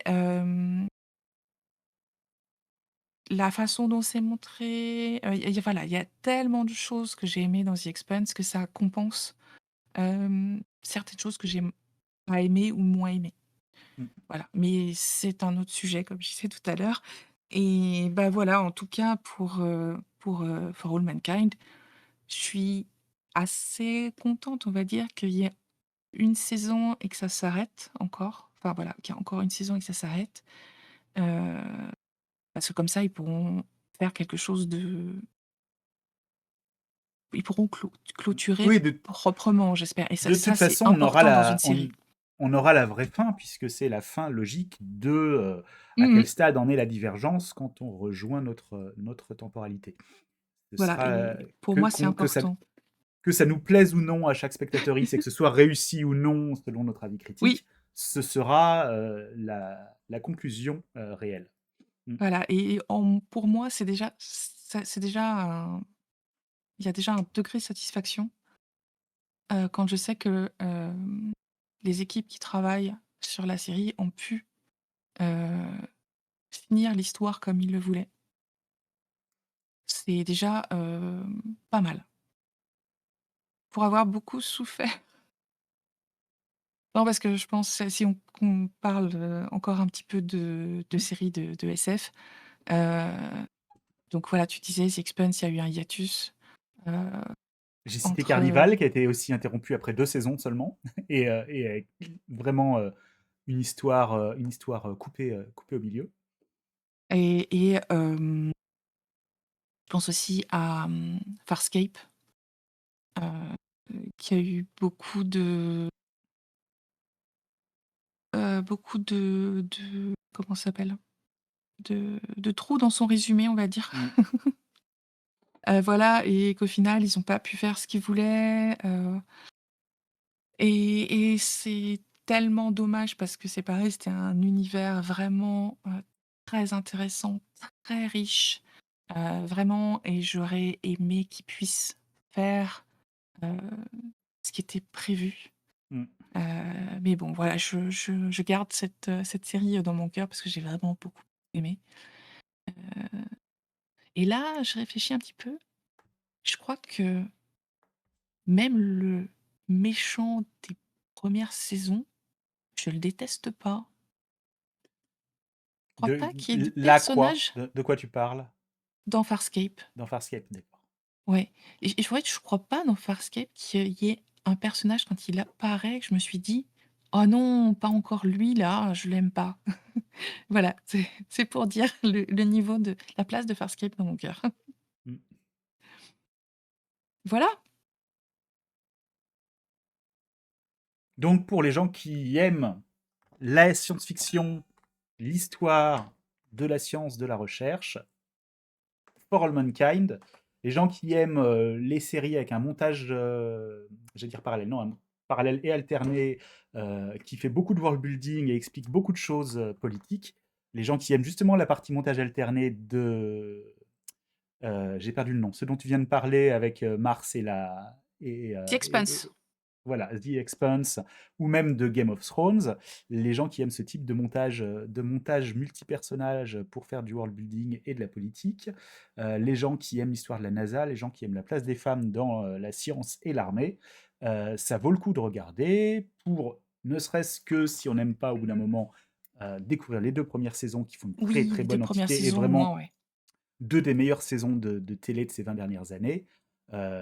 Et après, bah, si elles accrochent, être prêt pour la dernière saison en 2027 et être prêt pour, le spin-off, Star City qui a commencé cette année, qui a eu sa première saison et qui propose de repartir en 1969, Ouais. mais en Russie, à Star City, qui est la banlieue de Moscou, où était installée je sais pas comment est-ce qu'on dit, l'équipe de dirigeante Leur équivalent de de la NASA, la, quoi. voilà, de la recherche et du développement spatial pour les soviets. Voilà, Une ben, on vous en parlera série sans doute bientôt d'ailleurs. voilà, semblable et dans le même univers, mais sur un autre ton. Ouais. Je suis curieuse de voir, comment les Russes vont être représentés vu que, bah, comme on disait, For All Mankind est très américano-centré. Ah, et qui, sans spoiler, reste très américano-centré, mais est plutôt proche des 2 premières saisons de For All Mankind, Ah! avec une différence de tonalité, de genre, très, très notable, mais quand même s'en rapproche assez notablement et qualitativement. Eh ben, écoute, on en reparle bientôt. Voilà, on fait du teasing pour un prochain épisode. Mmh. Hem, OK, je vous propose de rester sur les écrans et je vais vous parler, d'un film, finlandais et on m'a demandé de boire, donc je vais boire. Merci Fufunette.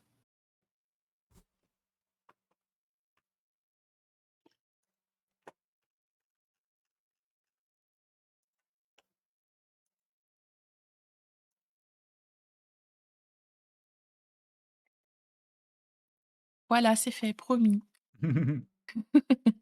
J'ai coupé le micro, hein, parce que bon, mais promis. Donc je vais vous parler d'un film finlandais qui s'appelle Hatching. Hem, c'est pas le nom finlandais parce que je saurais pas le prononcer, mais voilà, Pananothoja, à peu près, hein? Ça vous ira? Je te Heu, crois sur parole. J'en sais rien, j'ai juste lu. Donc c'est un film qui est sorti en, 2022 et c'est un film, d'horreur un peu psychologique et un peu de créature aussi.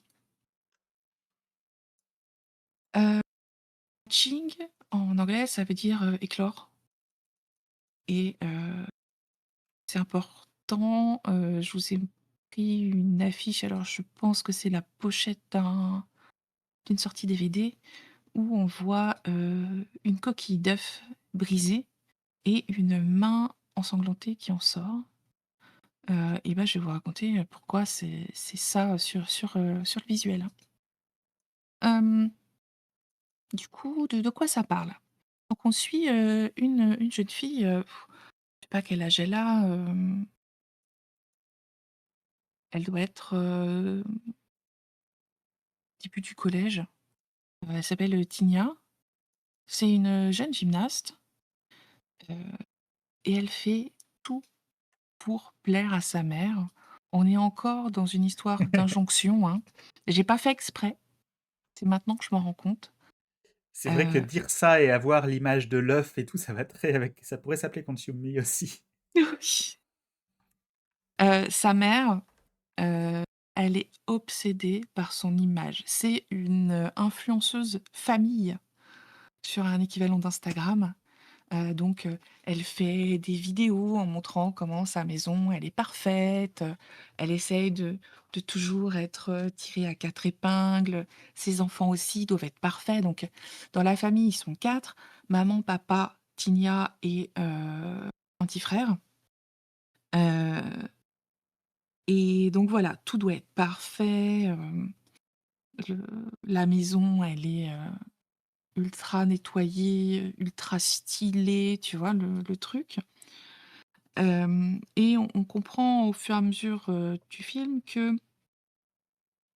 la mère, elle avait commencé une carrière, alors c'est pas en gymnastique, je crois que c'était en patin à glace, heu, qu'elle a eu une blessure et qu'elle a pas pu continuer et du coup, elle projette ça sur sa fille qui, elle, fait de la gymnastique et elle l'a fait s'entraîner, jusqu'à ce qu'elle ait les mains qui saignent, heu, pour réussir une figure et donc bah, Tinia, elle fait tout pour, hem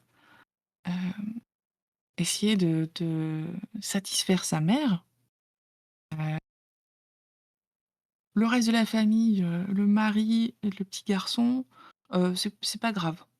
Elle est vraiment focus sur, Tinia. Je pense que le petit garçon, il est un peu énervé que, heu, sa mère passe, 100 de son temps entre, son truc d'influenceuse et la carrière de gymnastique de sa sœur. Le mari, il dit rien. Il dit rien. C'est si sa femme lui dit de faire quelque chose, il va le faire. Voilà.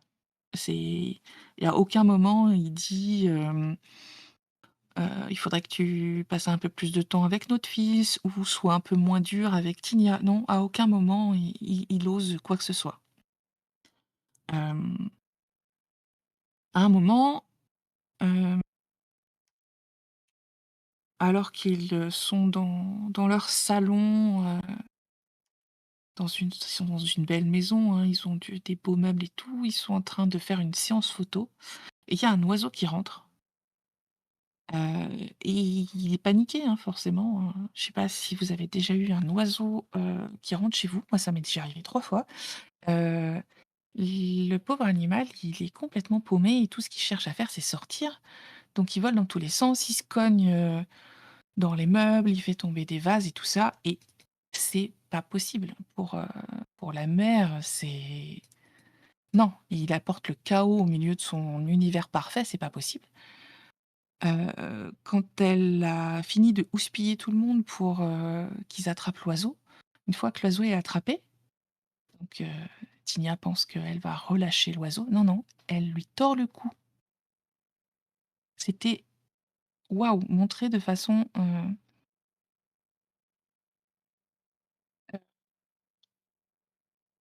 ça fait le choc de la famille, on le ressent. Voilà, c'est je pense qu'aucun, ne pensait qu'elle allait faire ça et du coup, c'est tout le monde qui a un genre de petit sursaut et nous aussi on l'a, quand elle, craque le cou. C'était, waouh, assez dur et puis elle dit à sa fille de se débarrasser, du cadavre et Tinia se rend compte qu'en fait,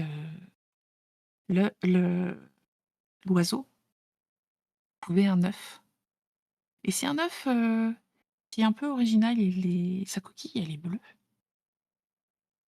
et pour se faire pardon enfin, elle demande pardon à l'oiseau et elle se dit: «Bah, en compensation, je vais couver ton œuf».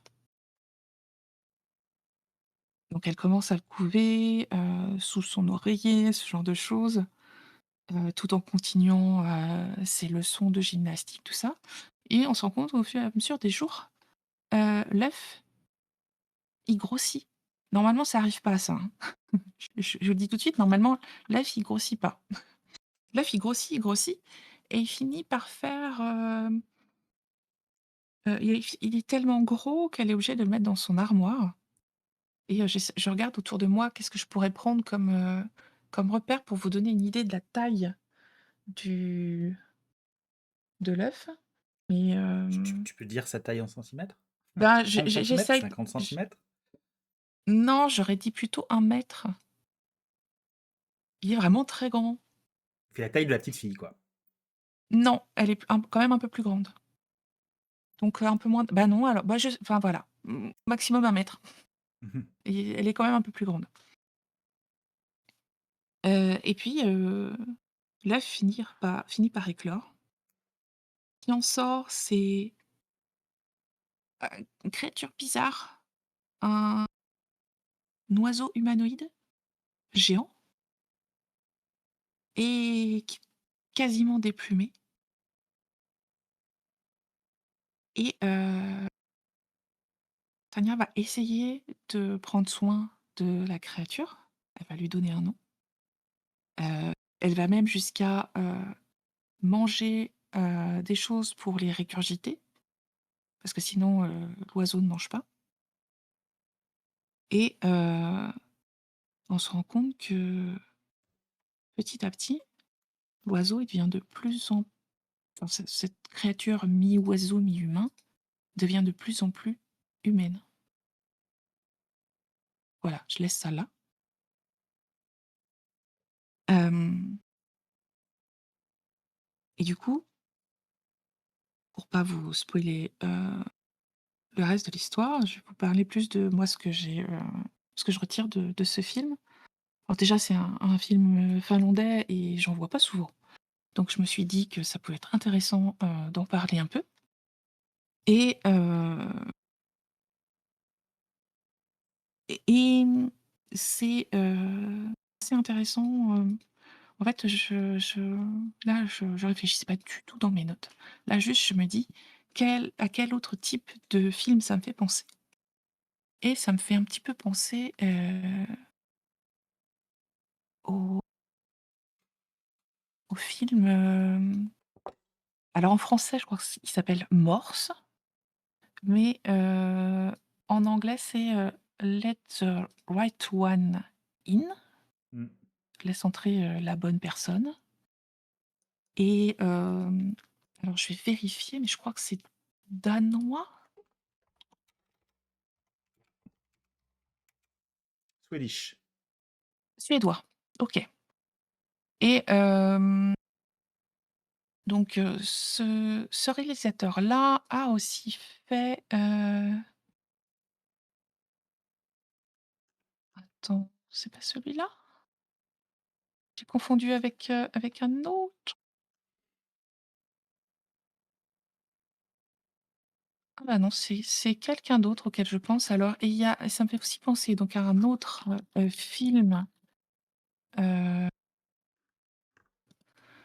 qui est sorti, enfin qui date de 2024 et qui lui est aussi suédois, mais pas de la même personne, qui s'appelle, Handling the Undead, donc gérer les non-morts.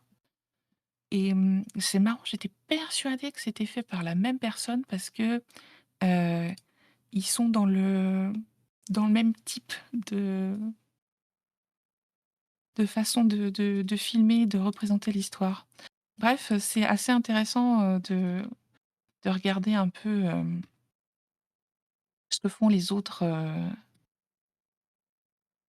heu, les autres, Européens, sur, les films d'horreur. Ils ont une approche, un peu différente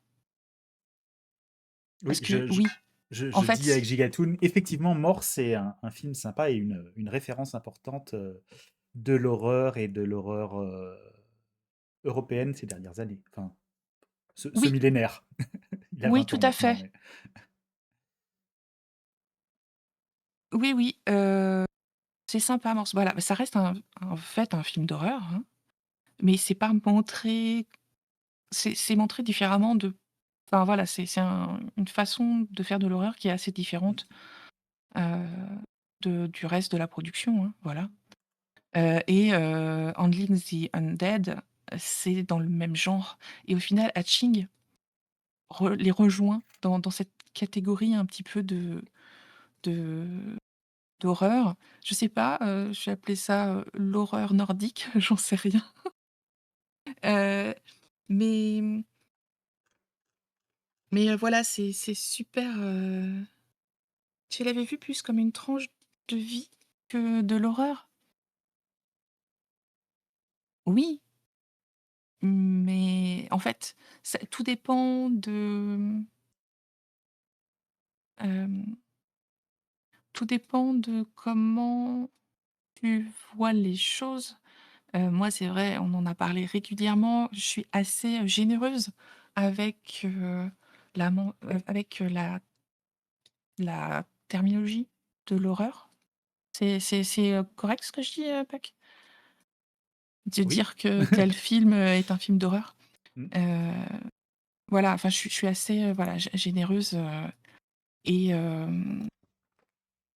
l'horreur, c'est pas forcément quelque chose qui va te faire peur sur le coup. De toute façon, voilà, globalement, l'horreur, ce n'est pas forcément quelque chose qui va te faire peur physiquement. C'est pas des jump scares, c'est pas ce genre de choses, c'est pas forcément des monstres, ça peut être vraiment c'est vraiment très vaste.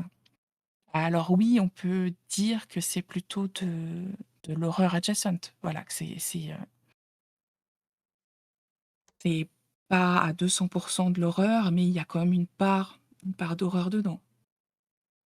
Parce qu'on parle quand même enfin dans alors je me permets de spoiler un petit peu l'histoire de Morse parce que c'est un film qui est sorti il y a longtemps maintenant et qui est assez connu, et je pense qu'on le regarde pas par hasard Je parce pense que qu'on peut dire ça reste que un c'est film suédois.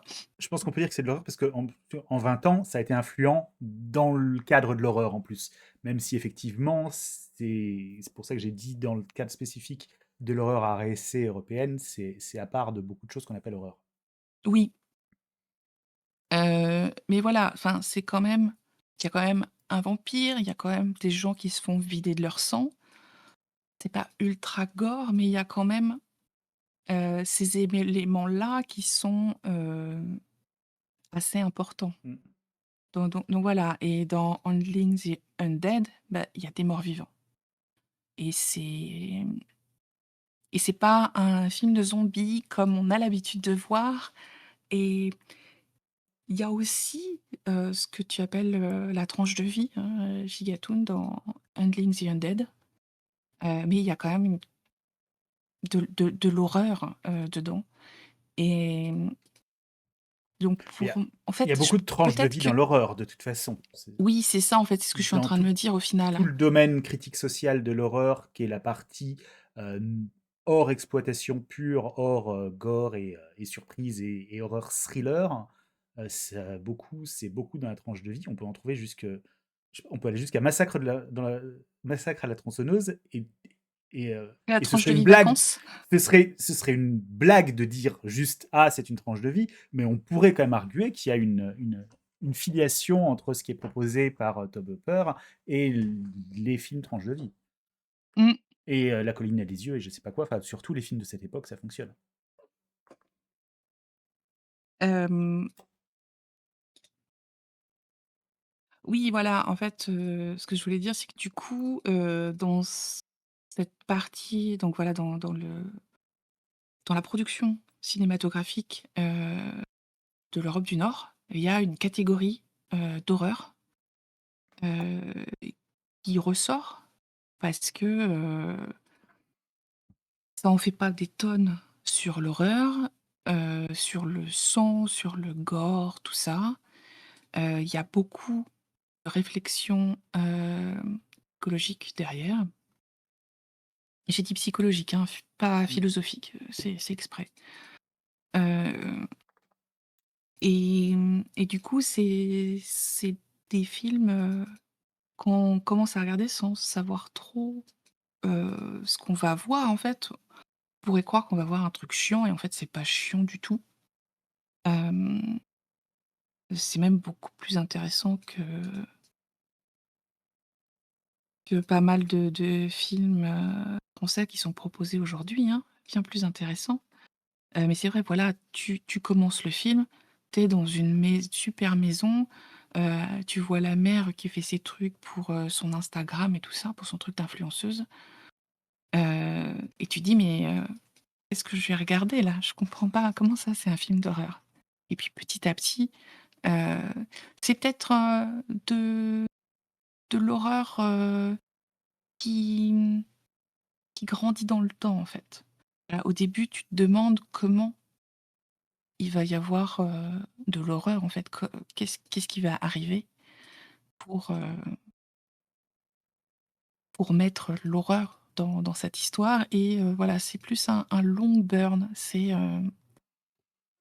Ça commence tout doucement, tu vois plein de choses, hem, mais plus sur le côté horreur psychologique, voilà, et puis tu as quand même un élément horreur de monstre, comme dans Morse, comme dans Hunting the Undead. Qui apparaît. Alors là, ça arrive peut-être un peu plus tard dans Hachi que dans les 2 autres, exemples que j'ai donnés. Heu, mais c'est pas le même type de créature. Mais voilà. Mais oui, je pense que c'est, des films qui sont proches au niveau de leur, style et de leur, genre. Et du coup, donc je vous parlais de psychologie. Bah, effectivement, hein, je vous ai dit au tout début, quand je vous ai parlé d'histoire, que, Tinia, elle fait tout pour plaire à sa mère. Sa mère qui, veut à tout prix, qu'elle ait la carrière, sportive qu'elle n'a pas eue. Donc bah, du coup, forcément, le film, il parle de la pression parentale. Alors là, juste maternelle, parce que le père, à côté de ça, il est plus tranquille. Hem, donc ça parle de parents qui transposent leurs rêves sur leurs enfants et ça, il y en a plein partout et on sait à quel point c'est toxique. Heu et Tinia, ben, pour plaire à sa mère, elle va jamais lui dire directement, heu, que ça va pas, que, elle, faut pas enfin, qu'il faut pas qu'elle lui parle comme ça, tout ce genre de choses-là, voilà. Hem, Elle n'est pas la même personne quand elle est avec, ses copines ou quand elle est avec sa mère. Elle, limite, elle, enfin, elle change presque de voix. Enfin, c'est pour dire, elle prend la voix de la petite fille, sage, voilà. Hem et du coup, donc Tinia, elle cache ses émotions, elle cache sa colère, son ressentiment et du coup tout ça c'est enfermé, enfermé, enfermé et ça grossit, grossit, grossit. Est-ce que j'ai besoin de continuer? Ou est-ce que vous voyez où je veux en venir? Hem, tout ça, c'est comme si c'était enfermé et au bout d'un moment, ça finit par sortir. C'est le parallèle du coup avec l'œuf et qui sort de l'œuf, c'est tous ces sentiments refoulés de Tinia et tout ce que Tinia ressent et qu'elle ne peut pas exprimer, va être exprimé par la créature. Voilà. J'espère qu'en vous ayant dit ça vous donnera envie d'aller,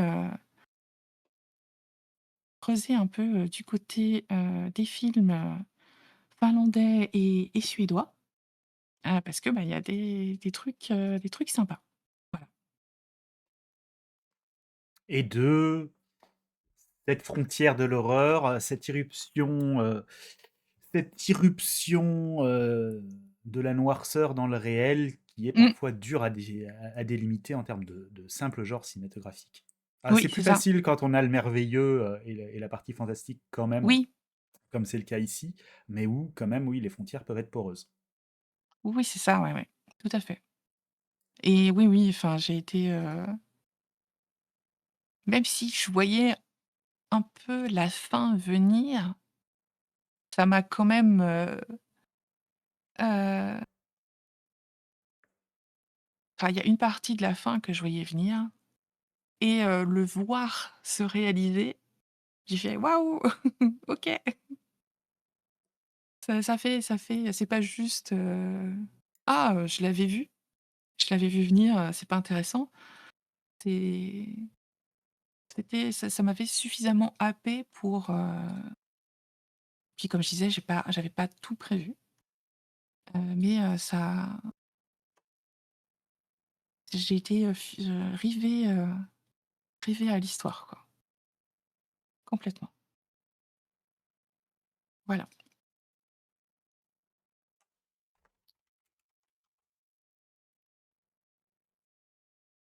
Regarder de l'horreur, c'est bien.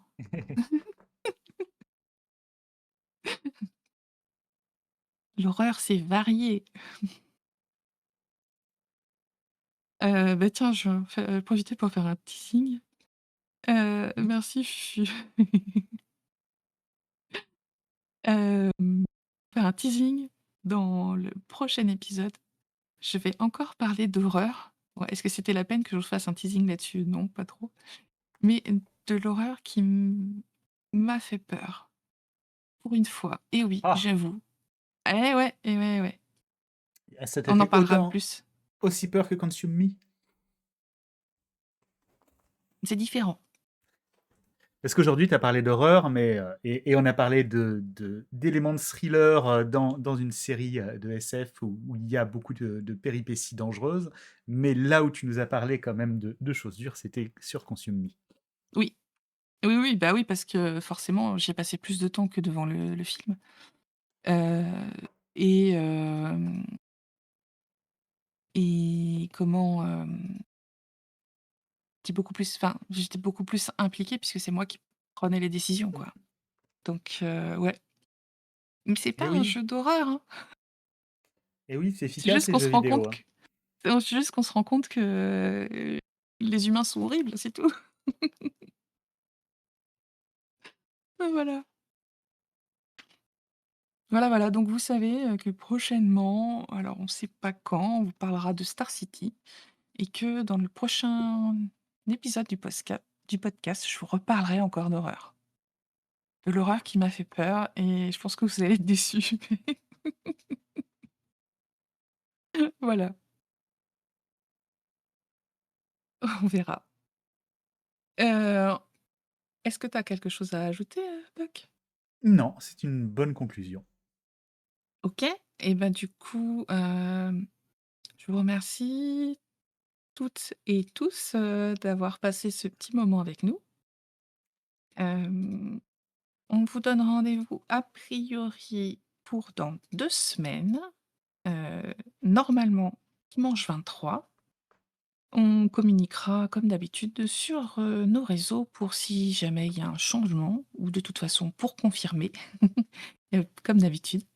Hem et si vous voulez bien rester encore un petit peu avec nous pour le raid. Et d'ici là, du coup, bah, à dans 2 semaines. Ciao tout le Oui, monde. Et ciao, ciao Yad. mmh, Et merci salut! Pomme Putride. Qui fait? Qui l'a fait? Il a dit merci. Ah! Pomme! Coucou! Oui, vous n'oubliez pas, prenez soin de vous. Ce n'est pas une injonction. Heu, mais dans la mesure du possible, prenez soin de vous, n'oubliez pas de vous hydrater, et puis, heu, voilà, Et, profitez de du temps que vous avez, tranquille et tout ça. et nous accueillons un raid. Ah là là. Comment ça? Nous avons un Magnolia Lithium qui arrive avec un raid d'un groupe de 8. Coucou. Chat! Du coup, Coucou! vous arrivez pour la fin. On est ravis de vous voir. Et on vous remercie d'être Regardez en venus. replay. Mais vous allez arriver alors qu'on était en train, j'étais sur le point d'appuyer sur le bouton pour changer de scène. On est sur le point de finir le podcast et de faire nos propres raids de nos deux côtés. Mais du coup, Ouais, bienvenue, on va prendre une minute pour faire l'intro quand même. Bienvenue oui, aux gens qui arrivent. Merci beaucoup Magnolia Lithium pour ton raid. Hier, tu étais chez Yad. Et tout et à l'heure, oui, tu étais... je me mélange pas, tu étais... zut, comment il s'appelle? Nico a fait un raid chez toi, je crois. Je crois que oui, c'est j'étais chez ça. toi tout à l'heure. Voilà, c'est ça. Ouais, Donc j'étais sur ta page tout à l'heure et du coup, tu m'as ramené sur la mienne. ouais, mais ma chatte, tu m'arranges pas, j'allais te raid. Ah, voilà. Donc on vous fait un tout petit résumé pour vous donner envie de regarder, l'épisode, en replay ou sur, la chaîne de Puck d'ici la fin de la journée et puis sur, enfin la chaîne YouTube de Puck d'ici la fin de la journée et sur ma chaîne un jour prochain. Heu, on a parlé du jeu Consume Me, de l'effet que ça m'avait fait, de la série, spatiale uchronique For All Mankind et on a fait un petit crochet, dans les pays d'Europe du Nord pour parler, d'horreur, à la nordique avec le film Hatching. Voilà. Bah, du coup, je vais devoir trouver quelqu'un d'autre à raid. OK. Voilà. Challenge, Et du coup, accepté. on va se redire au revoir et puis je vais couper la scène et je vais couper la partie podcast pour faire les raids. Du coup, on se redit Oui. ciao et Oui, salut, et à salut. dimanche en quinzaine. Ça marche.